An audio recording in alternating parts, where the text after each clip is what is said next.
बता दें कि चुनाव आयोग द्वारा सोमवार को घोषित कार्यक्रम के अनुसार बिहार की 243 विधानसभा सीटों पर ही 2 चरणों में मतदान 6 और 11 नवंबर को होगा और जबकि 14 नवंबर को ही वोटों की गिनती होगी। और इसी के साथ ही बिहार विधानसभा चुनाव की ही सियासी जंग तेज होती हुई नजर आती है। सत्तारूढ़ गठबंधन को ही उम्मीद है कि जनता एक बार फिर से उसे डबल इंजन की सरकार पर भरोसा जताएगी और बिहार के आगामी विधानसभा चुनाव के ही सत्तारूढ़ राष्ट्रीय जनतांत्रिक गठबंधन एनडीए के ही विकसित बिहार के ही विकास केंद्रित एजेंट को ही अपना प्रमुख हथियार बनाया है। भाजपा और जनता दल के ही नेतृत्व वाली इस गठबंधन का दावा है कि मुख्यमंत्री नीतीश कुमार के नेतृत्व में ही राज्य जंगल राज की अंधेरी गलियों से ही निकलकर विकसित भारत 2047 के इस सपने के ओर अग्रसर है और यह है रणनीति विपक्षी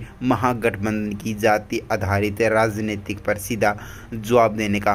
प्रयास कर रही है। गृह मंत्री अमित शाह ने सोमवार को ही एनडीए सरकार ने ही बिहार में ही जंगल राज से ही बाहर निकालकर विकास का ही सुशासन किया और नई दिशा दिलाई है और उन्होंने विकास जताया है कि राज्य की जनता एक बार फिर से विकास की ही राजनीति को चुनेगी। और भाजपा अध्यक्ष जेपी नड्डा और जदयू के ही कार्यभार अध्यक्ष संजय झा ने भी चुनावी माहौल में ही आत्मविश्वास जताते हुए कहा है कि यह चुनाव और राज्य के विकास को ही जारी रखने और घुसपैठियों में ही मुक्ति दिलाने और कुशासन की वापसी रोकने के लिए है। न्यू अपडेट पाने के लिए डारा न्यूज़ नेटवर्क चैनल को सब्सक्राइब करें। धन्यवाद।